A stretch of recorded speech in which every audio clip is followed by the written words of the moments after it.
Eu pensei na nossa intervenção de uma forma rápida, lembrando, né, que filosofia e sociologia geralmente estão, né, aportando outras disciplinas na primeira fase da FUVEST.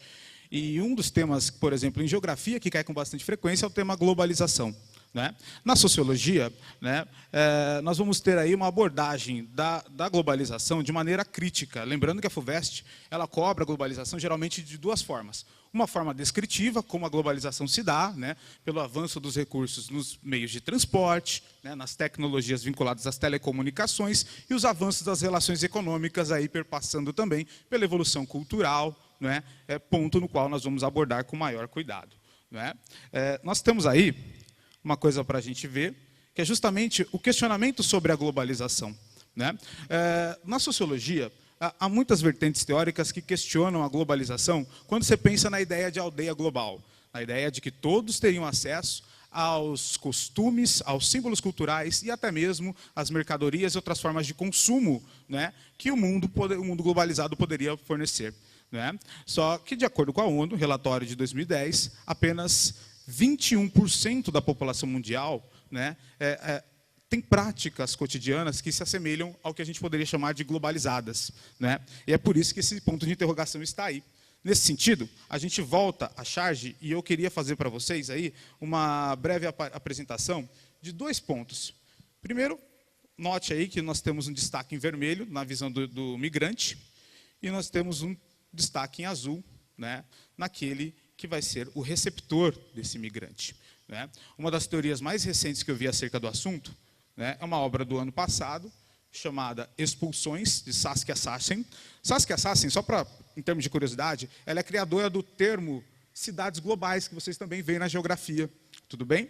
E ela, como atua bastante nessa teoria da globalização, ela vai fazer uma espécie de quadro para a gente entender as migrações que preponderam aí no século XXI. Essa elipse vermelha que vocês estão vendo aí corresponde às populações pobres. E a elipse preta corresponde ao território dos pobres. Olha o que vai acontecer. De acordo com ela, a economia ela se transforma complexa, mas, sobretudo, brutal. Complexa porque ela vai levar aos povos diferentes tipos de produtos. Para os ricos, mercadorias e acesso. Para os pobres, expulsões. E expulsões não necessariamente físicas. A gente vai ver isso. Veja só. Nós temos aí, ó, hegemonias. Ela fala de uma elite global que consegue, sobretudo, formar uma teia jurídica. E aí você pode lembrar do caso de Mariana, com as transnacionais que vêm para cá, né, operando de tal forma.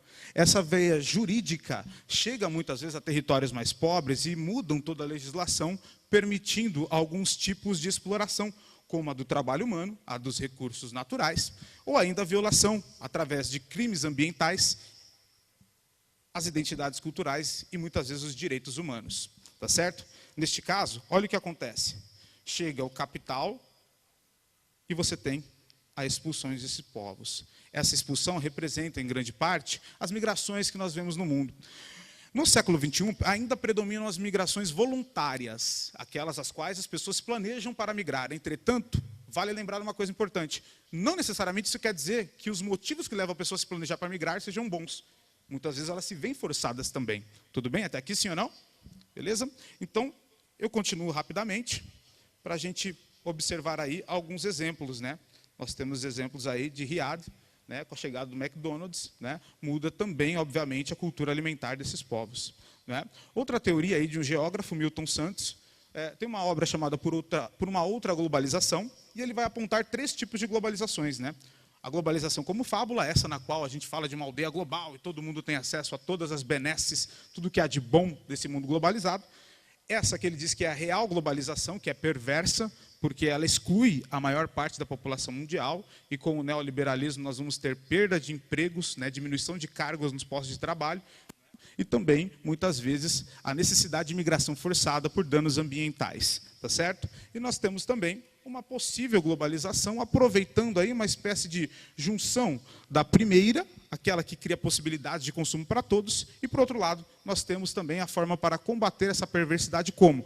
Ampliando a todos visando ou tentando levar essas benesses, essas coisas boas da globalização, o consumo, os outros idiomas, as outras culturas, para que todos pudessem aí usufruir delas, né? E um ponto interessante para a gente notar é que na imagem acima dele, né, hoje nós temos umas relações geopolíticas na qual muitas vezes os agentes do mercado, sobretudo esses que têm uma infraestrutura jurídica global, conseguem muitas vezes se sobrepor aos mandos dos estados nacionais.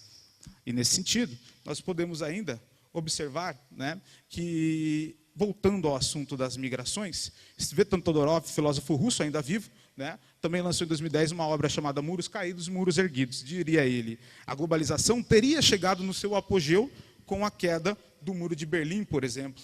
Não é? Maravilhoso, isso seria o fim das barreiras e, a partir daí, uma relação franca entre os povos. Só que com esses muros, o contato entre diferentes povos, lembra daquela noção de norte rico e sul pobre? Muitas migrações passam também a acontecer, visando, obviamente, prosperidade econômica. E aí você tem a penetração do capitalismo em áreas que até então não estavam. Essa fila gigante aí é do McDonald's em Moscou, em 1990. Né? Mas nós temos muros erguidos também, como o muro de Israel. Né? Mais imagens aí. Temos também o muro que separa Estados Unidos e México.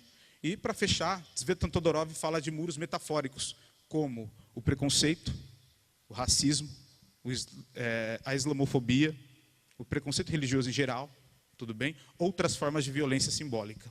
Tá? Eu encerro aqui, eu gostaria de agradecer e eu gostaria de dizer para vocês também descansarem, curtir as pessoas que vocês gostam hoje, porque amanhã chegou a vez de vocês. Valeu?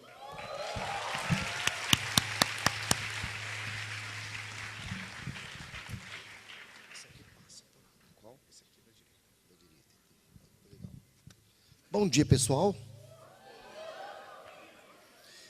Veja bem, o Felipe falou sobre globalização. Na verdade, quando a gente pensa em globalização, fazendo um apanhado histórico, uma recuperação histórica, vocês vão se lembrar de que a primeira grande globalização física está lá, na época do Renascimento. E mais do que Portugal e Espanha, nós temos a Inglaterra, a França e a Holanda, em dois sentidos diferentes. Uma, na verdade, em decadência, Portugal e Espanha, e outros em ascensão, que são os três, outros, Holanda, Inglaterra e França. Há uma grande herança na Idade Média que contribui para o pensamento medieval, que vai deixar um grande legado justamente para o Renascimento. Então, a Idade Média quase sempre é esquecida nesse aspecto. E há dois pensadores medievais que vão trazer essa herança de Platão e Aristóteles, uma herança platônica aristotélica, e depois vão transmitir um grande legado para esse renascimento. Vamos ver como isso acontece.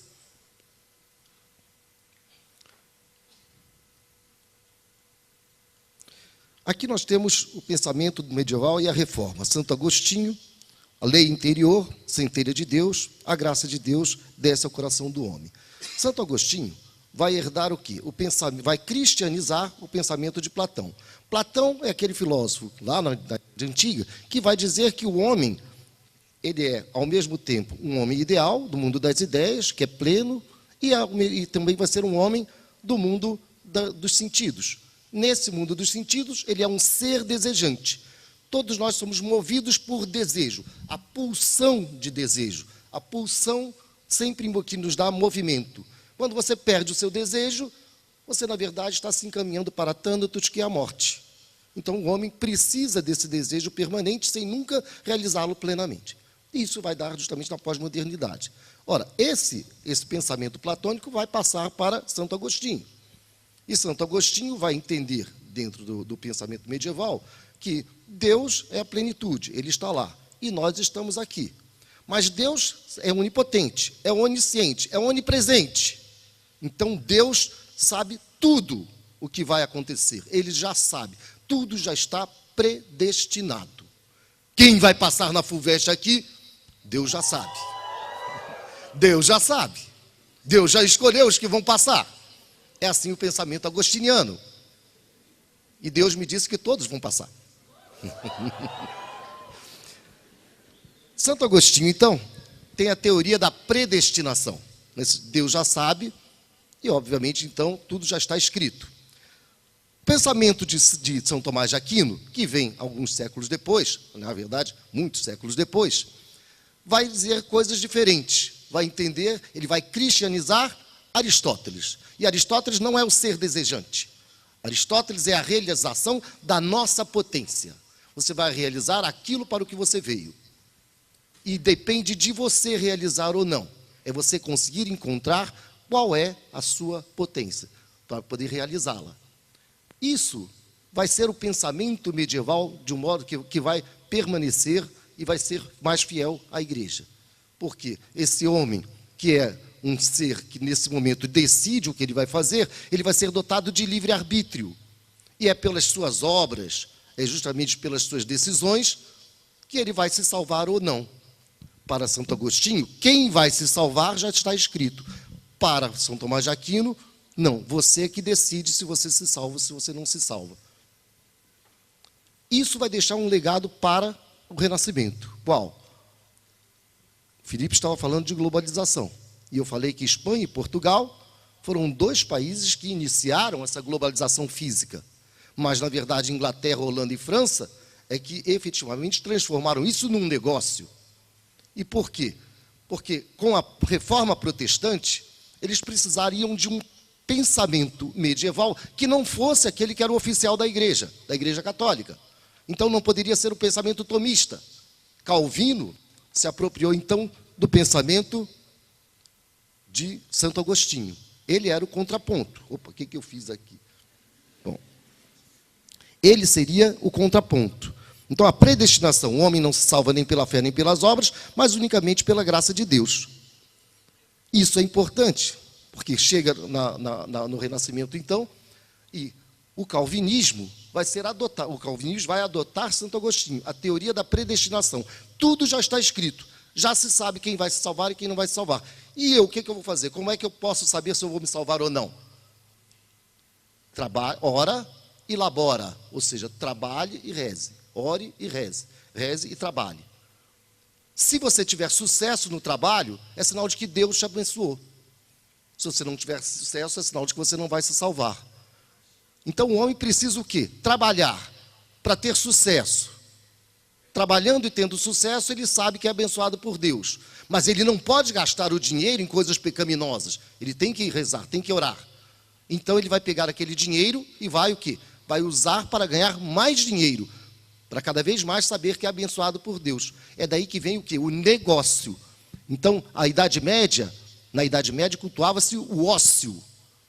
E a partir de Calvino vamos cultuar o quê? O nec ocium. Nec ocium é justamente a negação do ócio. Vamos ter que trabalhar para ser abençoados. Com isso, então, Inglaterra, Holanda e parte da França, que eram protestantes, principalmente os que estavam nos mares, vão transformar o mundo cada vez mais num grande negócio.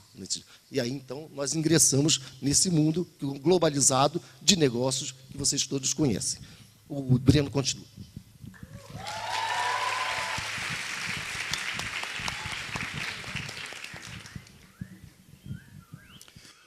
Bom dia a todos e todas.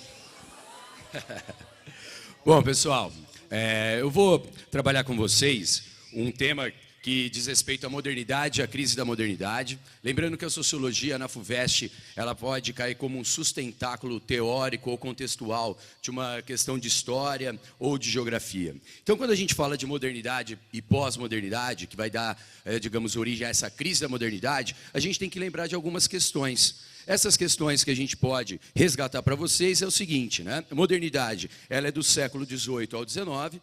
A crise da modernidade ocorre em meados do século XX, então nós temos a pós-modernidade, ou também na conceitualização do sociólogo polonês Bauman, a modernidade líquida. Eu vou fazer um bate-bola rápido entre o que caracteriza a modernidade, né, e a crise da modernidade. Então, olhem lá. Quando a gente fala na modernidade, o capitalismo se assentava numa estrutura de uma sociedade de produção. Então, nós tínhamos uma perspectiva mais concreta. A partir de metade do século passado, nós temos uma sociedade de consumo. Essa mudança estrutural do sistema capitalista acarretará mudanças também nos valores, no poder, na economia e também na concepção de mundo. Na modernidade, isso no projeto iluminista, acreditava-se na razão. a ciência, a razão iriam nos libertar, iriam nos emancipar. E essa crença vai marcar toda a modernidade, né? Na modernidade líquida, a gente não acredita em nada. Não acreditamos mais em grandes narrativas, sejam filosóficas, sejam científicas, sejam ideológicas, né? E isso acaba trazendo alguns tipos de angústias, né? O que a gente vai encontrar? Na modernidade, tinha uma concepção de que os problemas individuais exigiam soluções coletivas. Agora se inverte. Na modernidade líquida no nosso tempo, problemas coletivos supostamente estão sendo solucionados por medidas individuais, certo? O que a gente pode observar também? Na modernidade, nós tínhamos relações sociais duradouras, sólidas, rígidas, sejam no campo profissional, amoroso, da amizade, ideológico e político. Hoje, como tudo está, digamos, numa constante mudança, nada é feito para durar, as relações sociais, elas são efêmeras, elas são fluidas, elas são líquidas, certo? Na modernidade, nós tínhamos demandas sociais pautadas em valores materiais. Eu quero votar, eu quero direito à propriedade, certo? Eu quero direito trabalhista, eu quero bem-estar social. Hoje, essas demandas sociais se pautam em valores imateriais. São políticas de identidade, a amplitude da cidadania e a questão da liberdade, correto? E o que é muito interessante? A modernidade, ela sempre teve que lidar com uma questão ambivalente, liberdade e segurança. E aí o que a gente tem? Se a gente amplia a segurança, comprometemos a liberdade. Se a gente amplia a liberdade, nós comprometemos a segurança. Na modernidade, pensa num autor como Freud, na obra O Mal-Estar na Civilização, ele diz, a gente abre mão da nossa liberdade para ter segurança, só que isso nos dá mal-estar. Né? A civilização nasce da repressão. Então, esse mal-estar na modernidade vinha da segurança. Na pós-modernidade, ao contrário, nós buscamos ampliar a nossa liberdade, só que isso compromete a nossa segurança. Então, você tem na modernidade a comunidade, você tem na pós-modernidade a individualidade. Lembre-se, nós, com todos os retrocessos de ultimamente, nós somos de uma geração que goza das maiores liberdades já pensadas aqui sobre a face da Terra, seja do campo moral, político, econômico, sexual. Mas nunca a liberdade nos trouxe tanta angústia, tanto mal-estar. Isso seria o mal-estar da pós-modernidade, né? Ampliamos, buscamos e hoje nós temos em grande medida a liberdade, mas isso nos angustia, isso nos dá um mal-estar. Bom, para fechar a minha dica, eu acho que diante do que a gente está falando aqui de modernidade líquida, dos problemas da globalização e tudo mais, essas incertezas, essas angústias, nada melhor do que a arte para tentar nos acalmar diante dessas incertezas, né? E para isso, eu trouxe o grande Antônio Abujamra para declamar para vocês um poema que eu gosto muito, que eu creio que faz muito sentido para vocês, que é o poema do Mário Quintana chamado O Tempo, né? E para a gente também interpretar rapidamente, porque a gente precisa de um conhecimento mais apurado, eu chamo o meu camarada Zé Ferreira para nos ajudar nessa interpretação do poema do grande Mário Quintana, certo?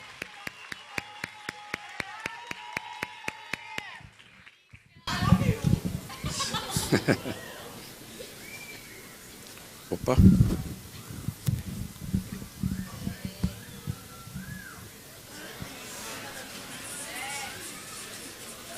A vida são deveres que nós trouxemos para fazer em casa.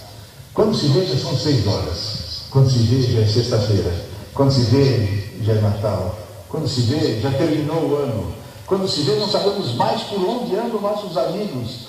Quando se vê, perdemos o amor da nossa vida. Quando se vê, já passaram-se 50 anos. Agora é tarde demais para ser reprovado.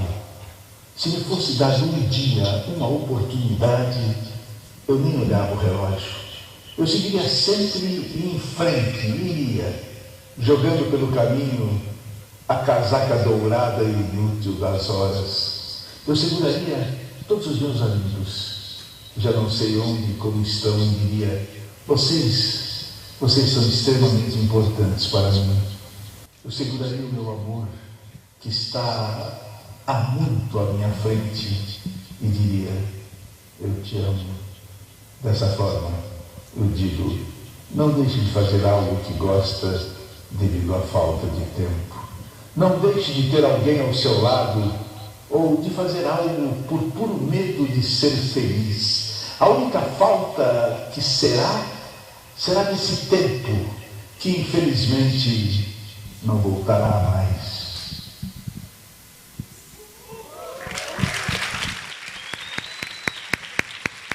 Bom dia, meus amores. Tudo bem? Tudo bem? Maravilha. Vocês acabaram de acompanhar na voz do Abu Janra esse maravilhoso poema do Mário Quintana, mas que é interessante que se observa na voz do Abu Janra, ele se assemelha muito à crônica. Então ele é um poema modernista, é também uma crônica, e quando se fala da análise de uma crônica e de um poema modernista, há que se levar em consideração o aproveitamento de diferentes níveis de linguagem. É um texto de alguém que tem um domínio muito amplo da norma padrão, mas que se aproveita de alguns recursos coloquiais. Como a gente pode observar nesse trecho, ó, se me fosse dado um dia, eu nem olhava o relógio. A correlação com o fosse não pede o olhava, que é pretérito imperfeito. Segundo a norma padrão, o que teria que estar ali? Olharia. Ou seja, o futuro do pretérito. Então ele faz um uso coloquial. Mas ele joga o coloquial junto à norma padrão, porque na sequência observe que ele usa, de fato, aquele que a norma padrão determina. Então ele usa o pretérito imperfeito em olhava, mas depois, entre aspas, com muitas aspas, ele corrige de novo para a norma padrão, usando as formas de futuro do pretérito. Observe o domínio que ele tem da linguagem nesse trecho. E tem mais. Não deixe de fazer algo de que gosta. Nós, normalmente, não fazemos isso. A gente não coloca aquele segundo de. A gente costuma falar assim, ó, não deixa de fazer algo que você gosta. Mas a regência pede o de. Então ele é um cara que, se você percebe, tem um domínio da norma padrão, mas não deixa de usar elementos coloquiais, como esse tem mais, que é uma expressão coloquial que usa o verbo ter com valor existencial. Tá? Então é interessante você pensar na modernidade, no poema moderno, na crônica, como gêneros que se aproveitam de recursos coloquiais. Mas se eu estou falando de Mário Quintana, não tem como a gente não falar também de figuras de linguagem. Você lembra como abre o poema? A vida é o dever que nós trouxemos, a tarefa que nós trouxemos para fazer em casa. O que é isso? Uma metáfora. E o que ele quer dizer com isso? Essa metáfora simboliza aquela tendência que a gente tem de protelar, de deixar para depois, de adiar a vida. Tá? Aí você fala assim, não Zé, tudo que me manda eu fazer, eu faço no dia que eu tenho que fazer. Tudo que eu sou obrigado a fazer, eu faço no dia. Você faz no dia o que você é obrigado a fazer. E aquilo que você quer fazer? Será que a gente está fazendo? E aí vem o recado. Quando se vê, já são 6 horas. Quando se vê, já é sexta-feira. Já é Natal, já terminou o ano. Perdemos o amor da nossa vida. Passaram 50 anos. Observe aquela repetição inicial em todos os versos. Como é que é o nome dessa figura de linguagem? Anáfora. Lembrou de anáfora? Lembra do poema da necessidade. Lá do Drummond. É preciso, é preciso, é preciso. Tá? E o que a anáfora faz aí? Ela reforça a ideia da inevitabilidade da passagem do tempo. O tempo vai passar. Você se agarra nele e faz aquilo que te dá prazer. Eu amo muito vocês.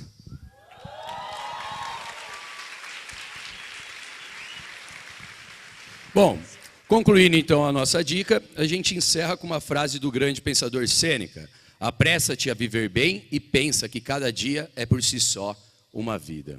Bom, rapaziada, diante dessas incertezas que a pós-modernidade nos dá, eu tenho uma grande certeza que vocês irão arrebentar na prova amanhã. Essa é a nossa mensagem. Boa prova e até mais.